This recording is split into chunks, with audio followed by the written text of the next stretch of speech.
Hello and welcome to 10 telematics programs you need to know about. My name is Matt Fiorentino. I'm Director of Marketing here at TrueMotion. We have a great presentation for you today. A recording will be available afterwards. For the past few weeks, we've been researching the most interesting telematics programs across the globe, and we can't wait to tell you about them. But before we do, we need to make sure that you can hear us. So click on the chat button at the bottom of the screen and tell us your name and where you're from.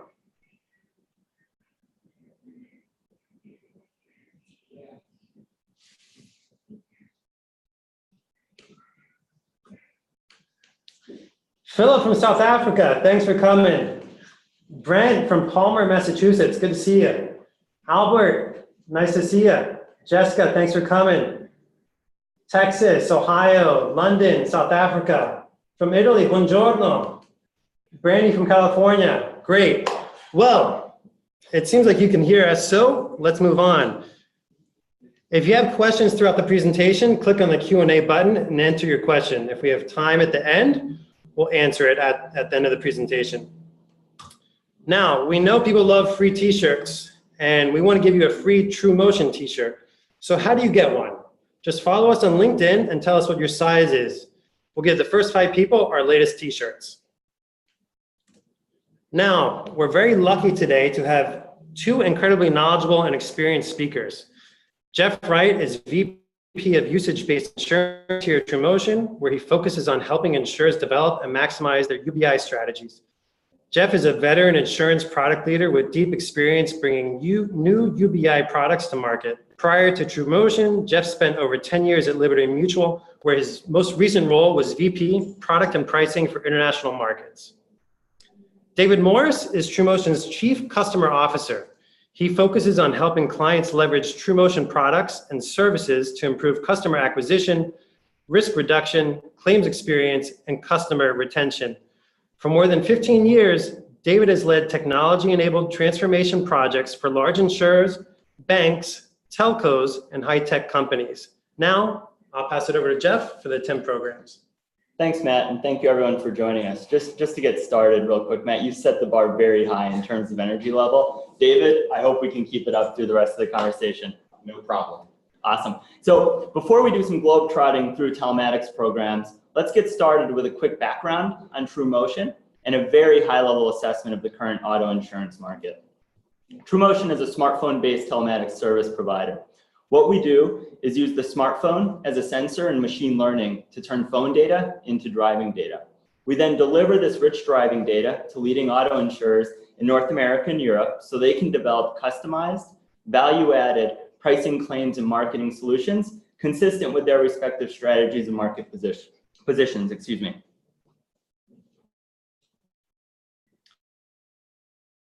Auto insurance is a challenging business, and the unfortunate reality is it's not going to get any easier. Acquisition is expensive and is traditionally low mind share, small percent of wallet product category. In addition, in recent years, profitability has been under pressure due to increasing claims costs. If these challenges weren't enough, though, incumbents are well aware of all the insurtech activity in this space. In total, it's easy to believe the insurance industry will probably change more in the next 5 years than it did in the past 30 years. With that as our backdrop, let's take a look at 10 different telematics programs that offer value proposition and geographic diversity. These programs have been brought to market by incumbents and new entrants alike. This list is far from comprehensive though, so please, if you're joining our call and your program isn't on this list, don't be worried. We tried to look across the industry. The reality is there are numerous telematics programs that are worth knowing about, but for the sake of time, we had to pick just 10.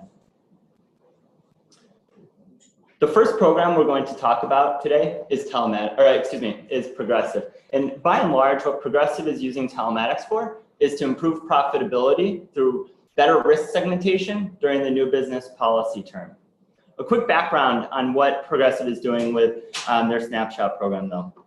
For those of you who aren't aware, Progressive is the #3 writer of private passenger auto in the US. They have about 10% of the market and have written approximately $23 billion in direct written premium.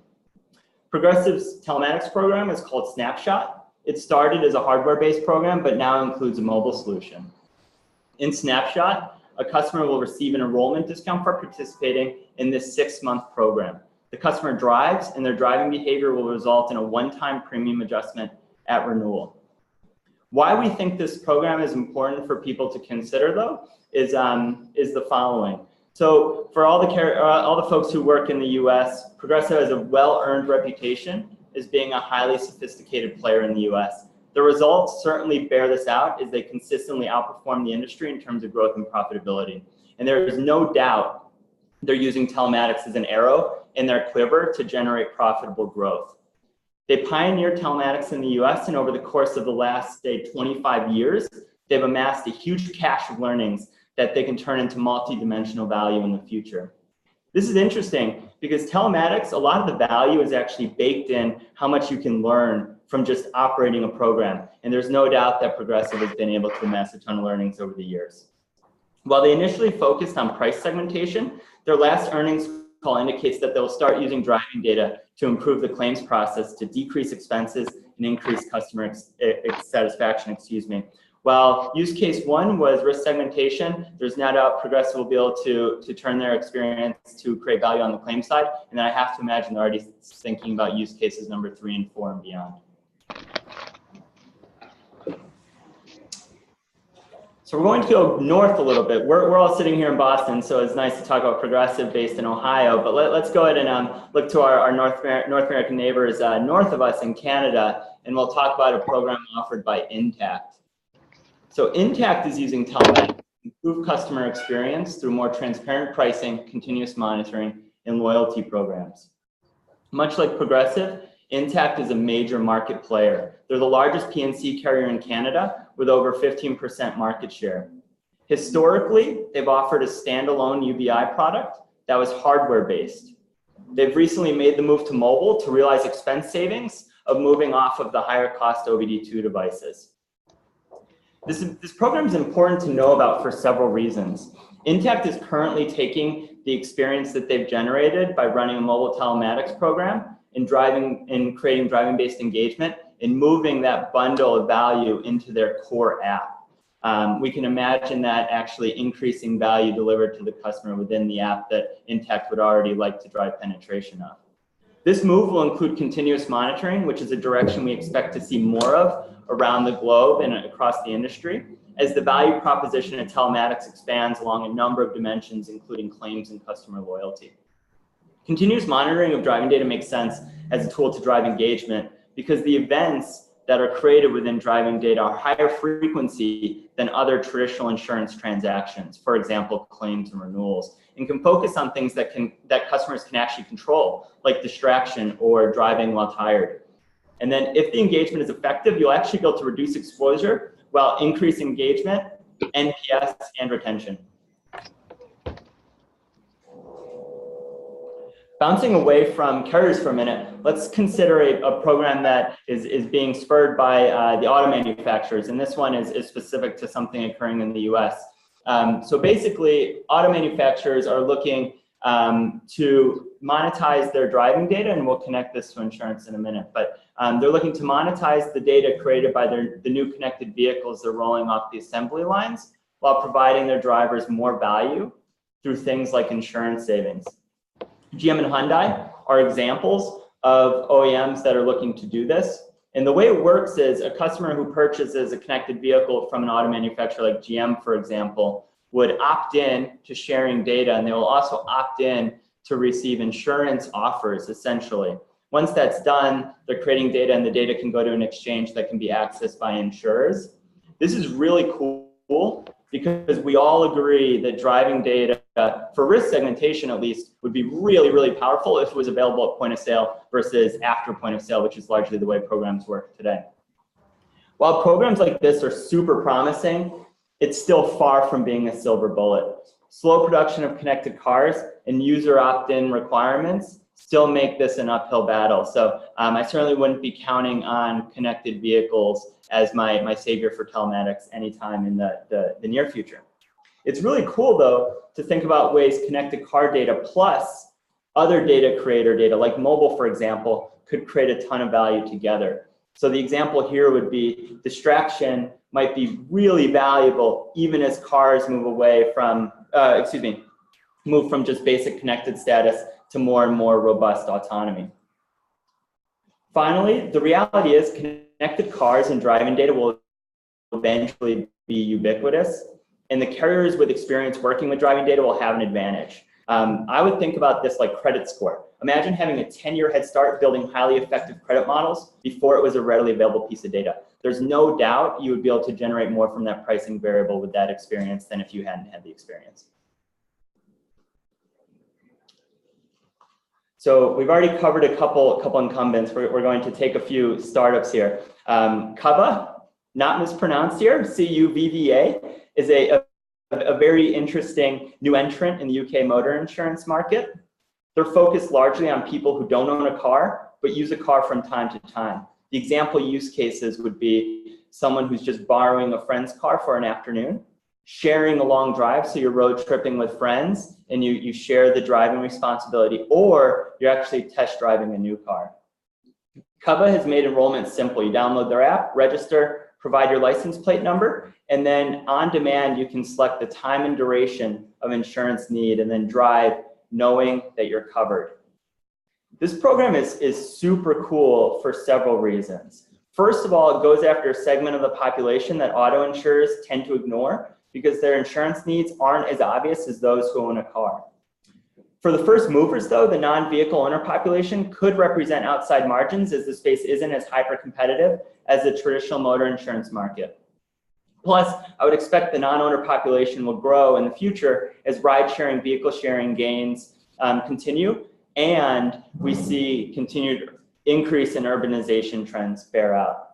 I want to frame this opportunity real quick in the context of the US. Right now, approximately 10% of Americans don't own a car, and this number is much higher in urban areas.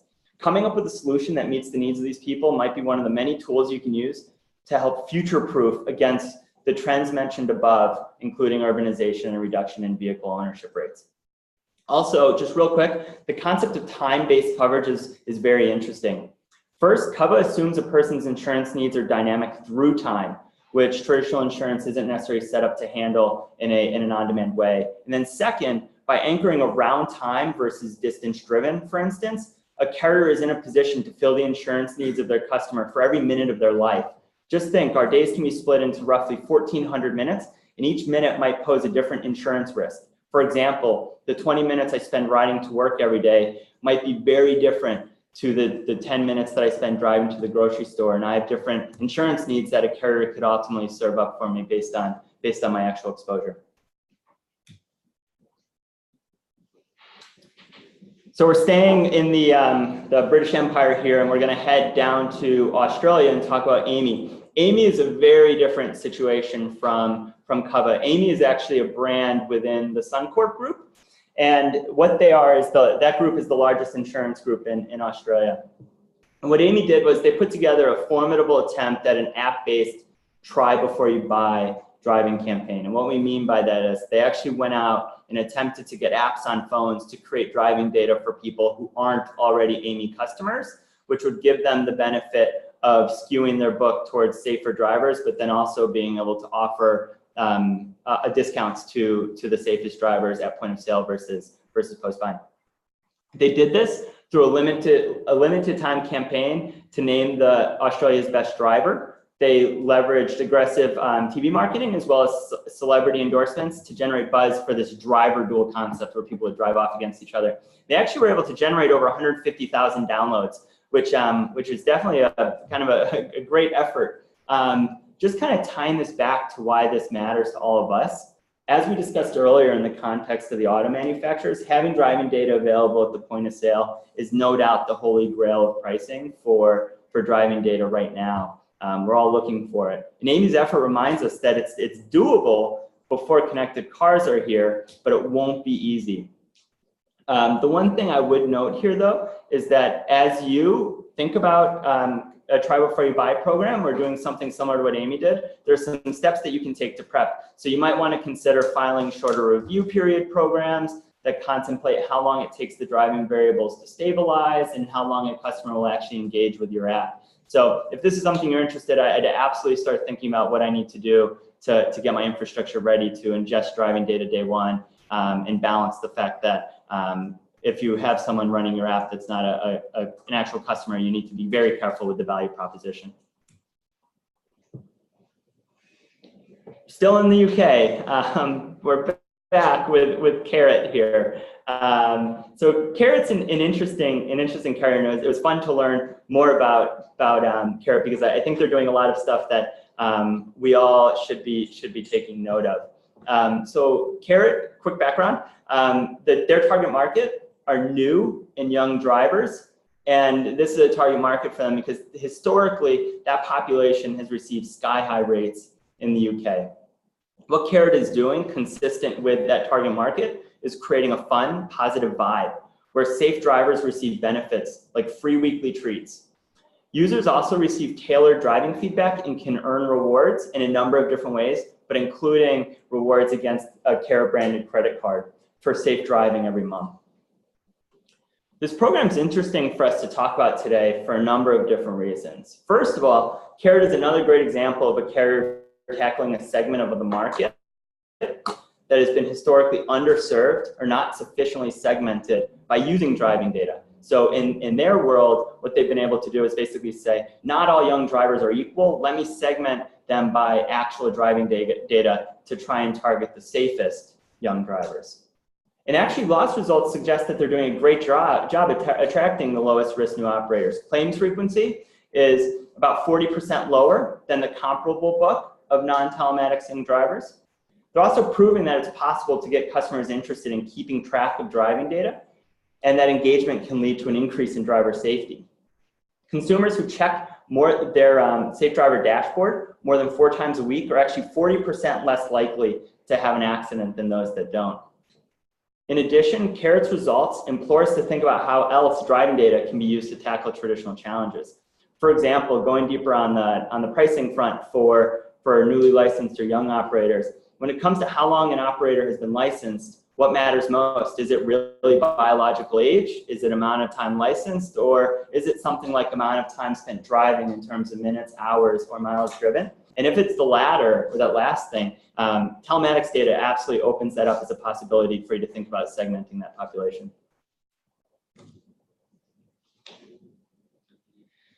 Turning our attention to Discovery and South Africa. So Discovery is a really interesting use case. Quick background on Discovery. They initially were a health player. They had this Vitality Health program, and then they decided to expand into driving. They're running a mobile plus tag-based program where participants can earn points for things like safe driving behavior, taking online knowledge courses and eye training, and car tune-ups. Points can be redeemed for a number of things, including partner rewards, so think discounts, Uber discounts, and even insurance things. They also offer young drivers who are safe even bigger discounts than comparable older drivers. Discovery is an amazing example of how driving data can be used to revolutionize the customer experience. This might be conjecture, I might be totally off here, so feel free to throw a flag, but I'd once heard that when a Vitality Drive customer stopped at a partner gas station to fill up, the Discovery brand would actually take over the in-pump infotainment system. This is just crazy to me, given how I think about brands in the US, and to have a brand that's so powerful that it could actually take over that experience, that's very, very cool to me. The fact that younger drivers can earn bigger discounts reminds us that driving data is especially valuable in risk segmentation when it is interacted with traditional segmentation variables. For example, age or years licensed. If an 18 and 40-year-old got the same average driving score, the 18-year-old might qualify for a bigger discount, while the 40-year-old would qualify for a smaller discount. And this intuitively makes a ton of sense. The one thing that I want to put a really fine point on here is that when driving data is used to solve real problems and in a way that is deeply consistent with the carrier strategy, real value can be created. In the case of Discovery, from their start in 1994, Discovery has strived to be a shared value insurance company that incentivizes people to be healthier and enhances and protects their lives. Their telematics program is absolutely reflecting this creed.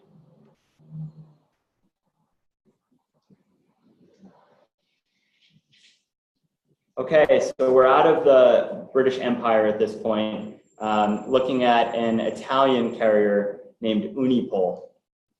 The Unipol group accounts for nearly 25% of the Italian non-life insurance market. And Unipol itself was a very early adopter of hardware-based telematics in a market that was an early adopter of telematics. They've used devices that can be installed a number of different ways, including a self-install device that is attached to the vehicle's battery, among others. They're focused on driving telematics adoption in southern Italy, to help defend against fraud and increase profitability, using an enrollment discount and other telematics-based features. So you could think something like roadside assistance, for example. Unipol is a great reminder that when it comes to telematics, it is important to just get started. They had a problem, it was fraud, claims fraud, etc., and thought that telematics could help address the problem, so they got started and launched. What's cool about telematics is that as long as the pilot or trial phase is structured to maximize the learnings and create value immediately, it'll be worth the investment. So this is unlike some other things that you might just test. There's undeniable value in just having driving data available. And so it's very hard to make the case against just getting started with something. Like other Italian carriers, there's no question though that Unipol will be able to take all the learnings they have gained in southern Italy and apply them to generate additional value in northern Italy. But what's exciting about this is they will probably have a very different value proposition and use case in the northern part of the country versus the southern part. So Unipol will get to flex a little bit and use telematics to deploy a very different value proposition to a different set of customers.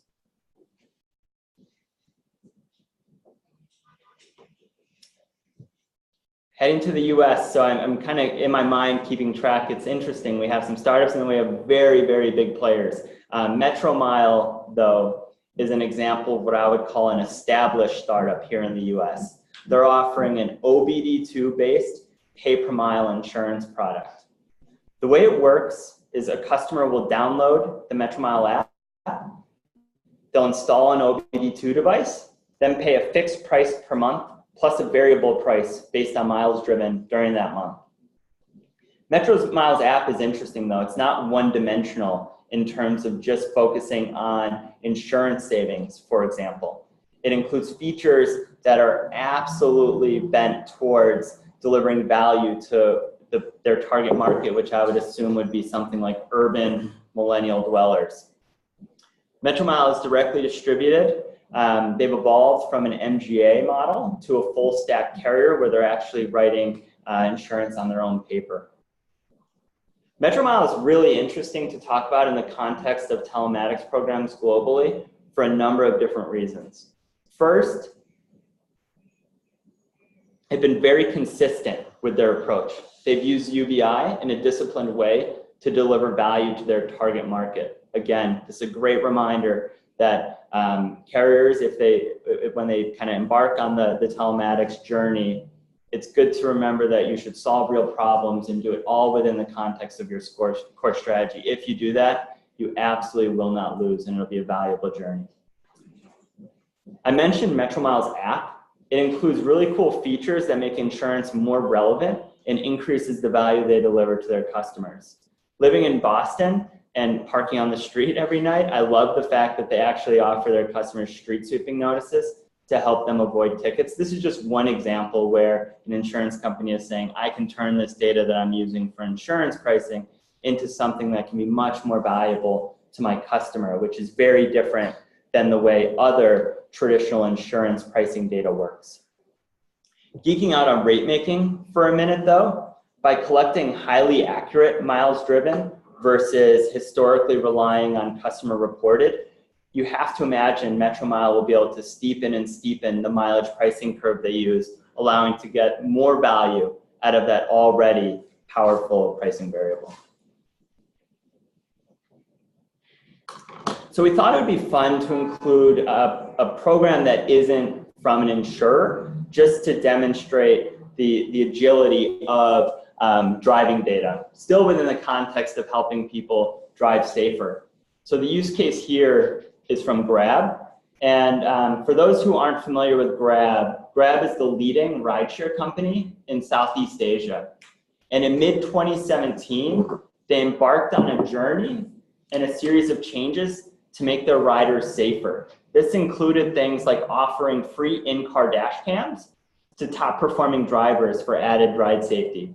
They also introduced an emergency button in their app and started to surface telematics driving data to their drivers so their drivers can actually see how they're driving. It's very interesting to think about this program, but then actually go a little deeper on the results that they've experienced, because I think they're enlightening for insurance companies. So much of the value carriers today who use telematics for pricing are deriving from that investment is from favorable selection effect. But Grab's results are actually suggesting that creating and displaying driving data can lead to safer behavior. And this is very similar to what we saw on the slide for Carrot.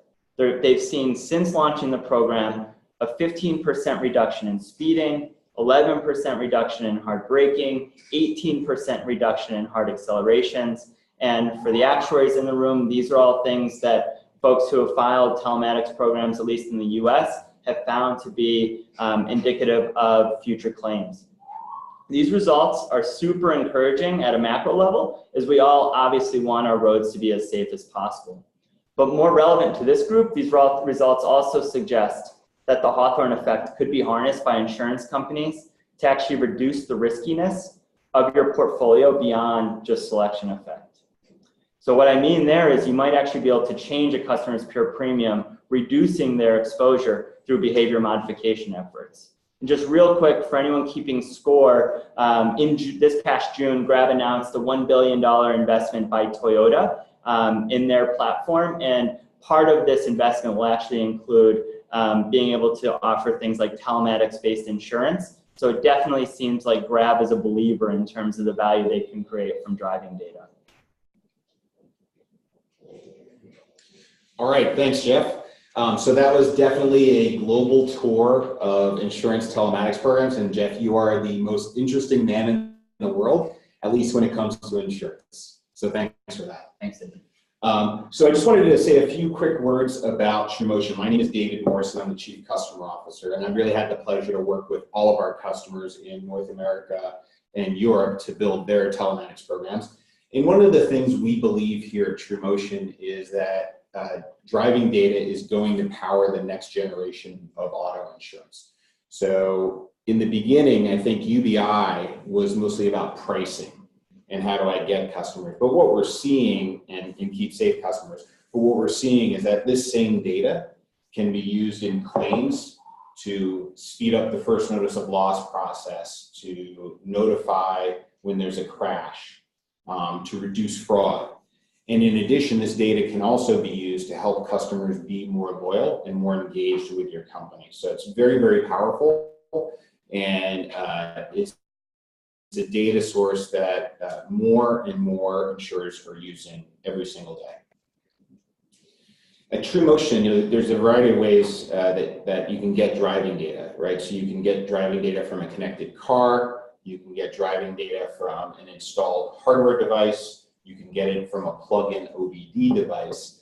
At TrueMotion, though, we ask the question, well, what if we use the phone? Because the phone has incredibly powerful sensors, and 85% of the drivers out there own a phone. So it's an incredible collection device. And so these phones are as sophisticated in some ways as the hardware you would find that has traditionally been used for telematics. So phones, if you don't know, have GPS sensors, they have accelerometers, which give you the speed of the phone and impact, magnetometers, which give you direction, barometer, which gives you air pressure, gyroscope, which gives you the rotation of the phone. And all of this data, if you know what to do with signal processing and machine learning, can be turned into incredible driving data that gives you information on trips and events and personal driving habits. And when you look at how do phones compare to hardware, if we were having this conversation 4 years ago, we would probably come to the conclusion that hardware was vastly superior to phones. And our argument today is that smartphones are, in fact, have surpassed hardware for a variety of reasons. So when it comes to pricing, on metrics like acceleration, mileage, speeding, and braking, the data you get from a smartphone today is as predictive as the data you would get from a piece of hardware. And then when it comes to other behaviors like distracted driving, only the phone gives you that. The hard piece of hardware doesn't, and distracted driving is proving to be an enormously valuable and differentiating and predictive variable that insurers are really only starting to use to price insurance. The other thing that's interesting about the phone is that it follows the person.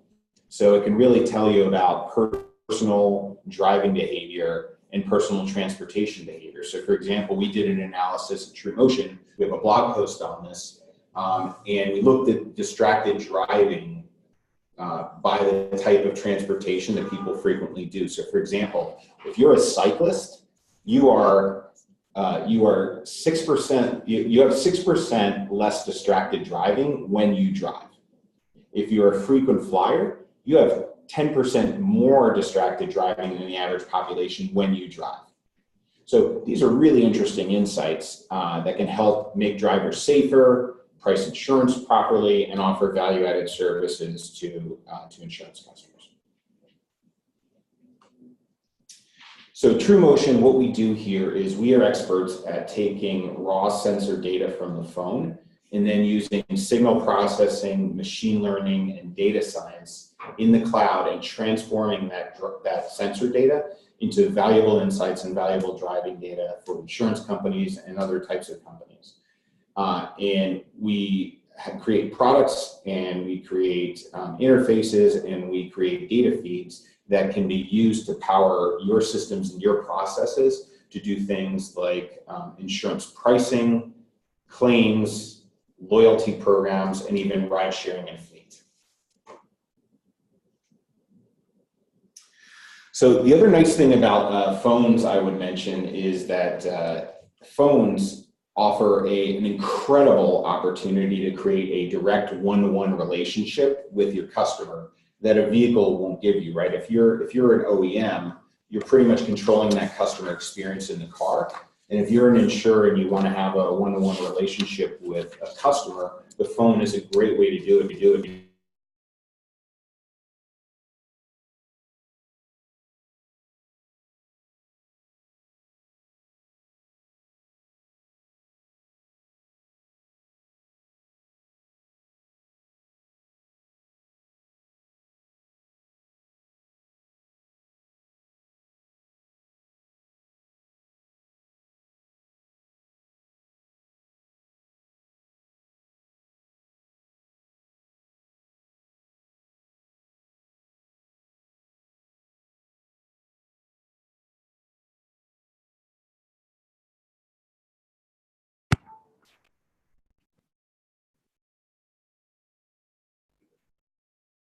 Can you hear us now?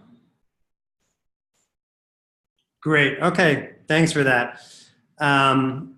So like I said, we are getting in the Q&A section of the presentation, and we'll take your questions. As a reminder, you can ask questions in the chat window, or you can post them in the Q&A window.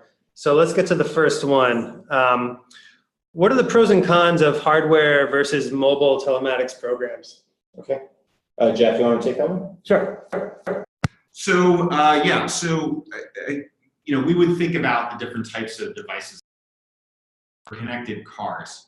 And it's interesting, the term connected car is out there, but I don't know if anybody has a standard definition of what a connected car is. Is a car that just has Bluetooth all the way that is actually capturing data and feeding data to an insurance company in the format that they want it, right? So there's a wide spectrum of what. But I think the pros of connected car data are really interesting, right? You can get very, very detailed vehicle data. You can get diagnostics for value-added services. And ultimately, if the OEMs would allow it, as an insurance company, if you can get black box data in the event of an accident, it would be really, really exciting. with doing telematics with connected cars today are, number one, is just the low penetration. So I think PwC, I saw a study recently that said, I just saw numbers for the US, but the connected Car penetration in the US would reach only 50% of the fleet by 2030. So, and then again, if you have the definition of what a connected car is, you don't know what that real penetration is. The second thing with a connected car is you wouldn't get things like distracted driving data, nor would you get the personal behavior outside of the car. And then the third thing is, you know, obviously the OEMs have a very strong market position, and between politics, business arrangements, approaches, it's kind of unclear how much data an insurer can get, what format they can get it in, and at what cost. David, if you don't mind me kind of offering a couple of things, the data point's really interesting. So even within an OEM, there's no standardization in terms of the data. So you will have within a given make a bunch of different data types, so you have to overcome that hurdle. In addition, the OEMs are operating in a hyper-competitive marketplace where they want to use this data to help their brand, not necessarily help insurance companies be better pricers of risk. And so I do see some limitations using this data. I don't think GM would love it if a carrier tomorrow started surcharging the worst GM customers using GM's data. Like, that seems like it might not go very well. So I think there's some bounds to how carriers will be able to use the data anyway once it's actually available. So. Okay. Yeah, and then so the second category I would offer is aftermarket hardware, right? So you can, in Europe, especially in Italy, installed devices are pretty popular. In the US, plug-in devices like OBD-II devices tend to be more popular. And the interesting thing about these devices is, again, you're getting more vehicle data direct from the vehicle. And especially in the case of installed devices, they have a history of providing data for crash and claims. The OBD devices obviously are easier to install than an installed device you might find in Italy. The downside with hardware programs, talking to many insurers about this, number one, they're pretty expensive when it comes to once you buy the device and the data plan. It's really, really expensive. These devices, while they give you driving data and potentially vehicle data, won't give you distracted driving data, nor will they give you personal behavior data. The logistics are kind of tough for insurance companies, even if you're working with a TSP. So physically mailing device or physically sending out devices in the case of OBD, or asking the customer to go to a mechanic and install these devices is kind of a big ask. While it's probably been more popular for the young driver market in the UK or in southern Italy, for the mass market across many countries, it's just not practical. That's right, and even OEMs realizing that the data is valuable are taking steps to make it so you can't have an OBD-II device plugged in long term. So that's they're kind of limiting usage of the port, at least in the US. So it seems like it's another headwind there. Yeah. And the other thing is, I think, as we see this in sort of Nordic countries, is as the fleet goes to electric vehicles, especially those types of aftermarket devices really don't work with those types of vehicles. And, I've OBD devices with some German models and things like that. So it's kind of, our view in the market is that the smartphone is the perfect device for building a telematics program. And, number one, it's less expensive than the hardware approach. It's easier to distribute. You could really fit it to all cars because it follows the person. The data is as predictive as hardware. You get distracted driving data. It's also useful for claims, and you get that one-to-one connection with a smartphone that you wouldn't get with a hardware device installed in the car. Now, the challenge with smartphones is you don't get the vehicle diagnostics, and not as strong right now on immediate crash notification. So, I think, people have different use cases for different devices. So this is our view, kind of looking at the landscape. You may have a different perspective based on your business, and we'd love to hear your opinions on the value and pros and cons of each of these different approaches if we have a chance to talk after this webinar. Great, thanks guys. Here's a question for Jeff from Zorn. Can you recap which of the solutions use connected car data as opposed to OBD and mobile devices? Yeah, that's an awesome follow-up to the conversation we just had. And I think it hits against David's final point, which is really your goals, your market situation will really dictate what technology is right for you. We certainly think that mobile-based can solve a lot of different problems. But Progressive today is running an option program where we're offering people both OBD-II and a mobile-based program.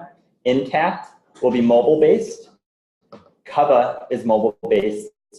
Aami's Try Before You Buy was mobile-based. Carrot has a hardware approach. Discovery is using an app and a tag. Unipol is using hardware. Metromile is using hardware. So just kind of hitting the carriers, they really run the gamut. And I think if you went a little deeper on each of them, you'll find that there are reasons for their technology selection based on use case and where they're coming from legacy-wise, as well as just what's available and allowed in their given market. Great, thanks, Jeff. Okay, here's a question for David from Tom. What's the percentage of crash data you can identify using just mobile, not an OBD or tag, and see from false positives for crash data? Yeah. So I'd say for more intense crashes, like let's say over 30 miles an hour, is very, very good. And then in terms of the false positives, with machine learning and data science, it's really a question of how high do you want to set your precision, and you have a choice to make. And so you could set your machine learning algorithms to actually have a very, very low number of false positives for high intensity crashes. And if you don't mind me adding, from a carrier perspective, I wouldn't let that get me hung up on not doing something with telematics for claims. I would just think through what I want to do. So if you're interested in streamlining first notice of loss, you're going to already know the claim existed, and then you can use data created by your telematics program to make sure the data is accurate and also just like pre-fill if possible. So that's a use case. And then also, even if you have a false positive, there are ways to spin that touch point with the customer to just indicate how much you care about them, and then maybe cross-sell, upsell. So there are certainly ways to think about using this data, but I certainly wouldn't wait until it's perfect to start using it. And the other thing with Crash ID is there are various ways to do it, right? So there's the more immediate use case, and then there's also, like, think of a situation where a customer calls your call center and wants to report a claim. This telematics data we found can be really, really useful for a claims person sitting in the call center, taking that claim, doing the intake, and finding that claims information right away and having information at their fingertips, even if you weren't immediately notified of it, even if the customer didn't necessarily report it through your mobile device. So what we're finding is that there is value in this crash and claims data, all up and down the intensity of the spectrum of intensities of crashes and types of crashes. Great. What are your thoughts on try before you buy versus classic UBI? David, you want me to, I'll take a kind of swing at it and then go from there. I think try before you buy is super appealing. From having a career in pricing, like I would love to have this data at point of sale to use it like I would use any other pricing variable to segment people into buckets and offer the best prices to the safest drivers. The reality is that is hard. It's hard to get people to download an app. It's hard to get them to engage in a review period. We're operating in, as I mentioned earlier, a low mind share product category that's hyper competitive. So a customer doesn't have to wait to get a better price somewhere else. They can just go to an agent and get a better price somewhere else. That said, I would absolutely try to do it. When I was at Liberty Mutual, spent a lot of time trying to run try before you buy programs. So I know I talked about some infrastructure things that could get you ready for try before you buy. I would do those, and then I would think about my position in the market, what partners I have, and how I could drive downloads and give it a shot. I love the Aami example. Discovery has done stuff on this front. Other carriers in the US have as well. Quick reminder, Allstate advertised a try before you buy program during the Super Bowl a few years ago. So they clearly were giving it a shot, which is very cool to see. So that's try before you buy. I think in terms of like defined value no question, you can make it work, is traditional UBI programs. It's been proven to work. It's been proven to work in multiple different countries. A bunch of different models have proven valuable. So I wouldn't wait until data is available at point of sale to run a telematics program. I'd get started building a traditional UBI program. For carriers in the US, obviously, we get to benefit from a lot of public filings. So there's kind of a cache of learnings out there that you can leverage. And then you can get started and make sure that you're focused on learning the stuff that you can't learn from what others have done. Great. So next question is for David. So it seems like the breakdown of the 10 examples is about 50/50 hardware to mobile. Is this what you're seeing representative in the overall market? Well, I think we try to pick a good cross-section just to provide a lot of variety. What I see in the market when I travel around and talk to insurers is that, in certain hardware markets, hardware is strong, but in many markets, like for example, OBD is declining. And when offered the choice, customers choose smartphone over the OBD device. So I don't know if it's quite 50/50, but I see kind of based on our business and based on my conversations where the trends are going, because it's really easy to get started with a smartphone solution, that more and more people are going to market with a smartphone solution. But there's still, I think there's certain geographies that value the hardware for a variety of reasons. Yeah. Cool. And Jeff, you want to take this one? How do you see smartphone technology evolving to capture autonomous driving data, given that it has no access to vehicle ECM or other modules? That's a good question. So if anyone would criticize me as being full of BS throughout the beginning of this presentation, I'm about to go into like danger zone mode. So please, this will be conjecture. It's one person's opinion. David, please keep me honest and provide a perspective as well. Basically, I think the smartphone's interesting. So chatting with the data science team here, they would say that as human beings, we create a signature for a lot of things we do, which could include the way you pick up your phone. I pick up my phone different than my wife does. We can detect that.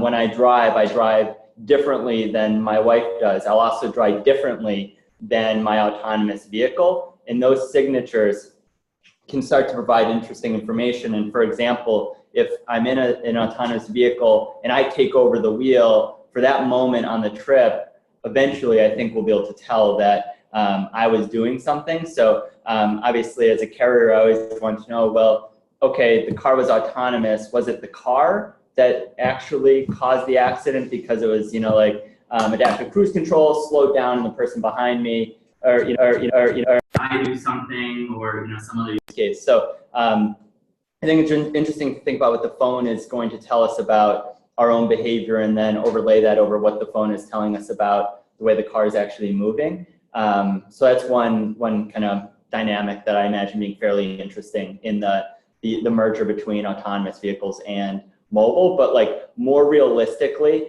I think that as we move towards full autonomy, combining what mobile can tell us in terms of phone usage plus the actual vehicle data will be the real sweet spot over the next, say, 10 to 15 years. Yeah. I mean, when I think about this, what I think is interesting is it's not necessarily about auto insurance. It's about the changing nature of mobility. And some people will own cars and they'll drive those cars for a period of time. And probably that's the most traditional use of auto insurance.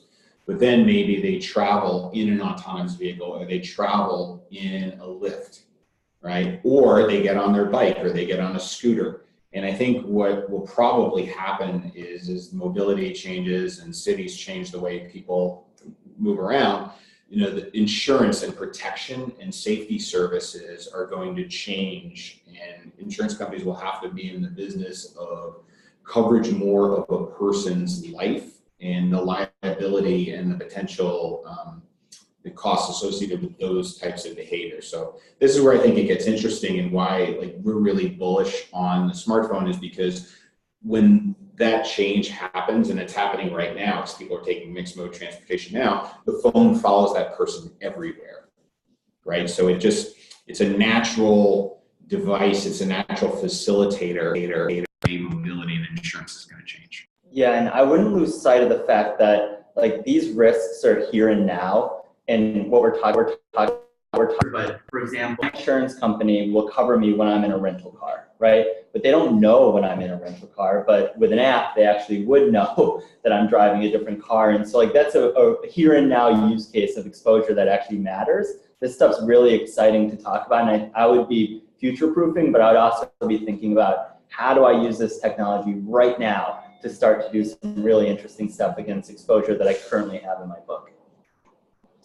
Great. Jeff, this is another question for you. What are the most popular discount schemes for telematics? Yeah, no, that's an awesome question. I think, so I'll focus a bit on the US, and the reason for that is telematics value proposition by and large is local. So the value proposition in Italy is a lot about fraud detection, claims fraud detection, et cetera. In a more tariffed market like Southeast Asian countries, for example, pricing I don't think would be the value proposition. But in the US, price segmentation was absolutely value proposition number one. What we've seen historically, and I think a lot of this is just based on cost, is run a defined period monitoring window where in order to get people to actually adopt into the program, they would offer an enrollment discount. The customer would drive, and then they would get at renewal or sometime midterm a premium adjustment. At the start, that premium adjustment would most likely be a discount only. But what we've seen is that as carriers have fine-tuned their telematics pricing programs, they've started to move towards a surcharge. But I would say in terms of an enrollment discount, anywhere between say 5 to 15%. And then in terms of earning larger discounts, say up to 30 to 40% for the safest drivers, and then starting to see surcharges heading, 10 to 20% surcharges. But obviously we are seeing as technology costs have come down and the realization that telematics can be used for behavior modification and increased NPS and loyalty, et cetera, mobile is leading the way towards kind of continuous monitoring. Great. So just a follow-up on the surcharges. So there's a comment from Tom. We assume that more carriers will be surcharging for worse driving behaviors. Is this what we're seeing as well? It is, yes, because by and large, the selection effect is very powerful in telematics. So that enrollment discount we just talked about is basically a de facto safe driver discount for people who say they're the safest drivers. So they get that, and they're pretty good at selecting into a program. However, there's a segment of the population that selects into telematics that aren't the best drivers, and you will want to surcharge those people. So I do expect to see an increase in surcharging. That said, I think that there are going to be some places where that'll be easier to do and harder to do. I think direct carriers in the US have an upper hand in terms of really getting more out of telematics because of their distribution platform. I also think that as carriers think about surcharge as well as discounts, there's a real opportunity to optimize the effect against persistency, for example, and maybe think about offering them midterm versus within a renewal that has a bunch of different kind of premium movement occurring, so you can basically get more credit for whatever you're offering to the customer. So I expect more surcharging, but I also expect carriers to be thinking about how to get the most credit possible for whatever price adjustment they throw out to the customer based on their driving behavior. David, so we have a question about cybersecurity and telematics data. This is a new data stream for a lot of insurers. What kind of conversations are you hearing from insurers about cybersecurity and protecting this data from consumers? So cybersecurity of the vehicle or the device or the data coming in. The data.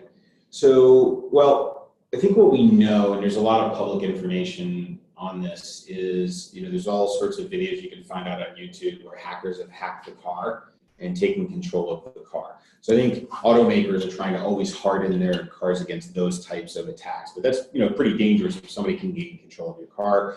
I think we've also seen that hackers can hack through an aftermarket device that also plugs into the car, like an OBD device. Maybe people close those things, and so it's like anything in cybersecurity, it's a constant war. The phone is also hackable, no doubt. It's just not connected to the car. So even if it was hacked, it would have no impact probably on the driving behavior. Whereas something that is very, very connected to the car has a potential of affecting the safety and the driving of that car. But I think everybody in the industry, whether you're a provider of connected car technology or aftermarket technology or smartphone technology, you're always working on making your system and making the data the most secure it could be. Great, thank you. Jeff, how important are vehicle diagnostics for telematics customers? Yeah, that's a super hot topic, and obviously as a mobile telematics service provider, we get that question a lot. David, you've gotten that one a ton. I think that it's all going to depend on context and value proposition that you're offering to the customer. So in the US, by and large, customers give very little mind share to their insurance company. And I think when they're giving mind share, they expect relevant offers. So they expect coverage, obviously, they want to be paid when they have a claim, and then if they're thinking about their price, they want discounts, and UBI or telematics in the US is really sold against discount. So in my experience, what we found is that having a discount promoted program that also included vehicle diagnostics, just the vehicle diagnostics didn't matter at all. We ran a program and we actually gave people vehicle diagnostic OBD-II devices, and once they got the discount, they got rid of the devices. So that was just not a value proposition that won. Now, that said, if you are a carrier that it's all about some set of services, you might be able to make some noise there, but you have to again, this gets back to choosing a solution that fits with the context of your strategic goals and how you operate. But really, in a high elasticity, hyper competitive market, discount is huge. And then vehicle diagnostics are second fiddle. That said, also a lot of cars surface very understandable diagnostic codes, so it's not like you're stuck decoding something. You already get that from the car. So I'd be thinking about what new information can I be surfacing to the customer beyond what the car is already telling them. Yeah. No, I think the example used of the convenience services like Metromile street sweeping seems like a valuable type of service rather than something the car already gives you. Yeah, and that's an example. If I'm a middle of America carrier and my whole book is suburban dwellers, I don't surface that. That's not something I do. So you have to think a lot about where you are in the market and who you want to be, and just be true to that, and be true to it with your telematics offering. Great, thanks guys. So that's all the time we have. Thank you for attending and for your thoughtful questions. So this webinar will be on demand, so you can watch it at any time. Watch for an email from me afterwards with a link to the video. You can contact us at any time at sales@GoTrueMotion if you want to build one of these programs of your own. Thanks again for attending, and be safe out there. Take care. Bye, everyone. Bye.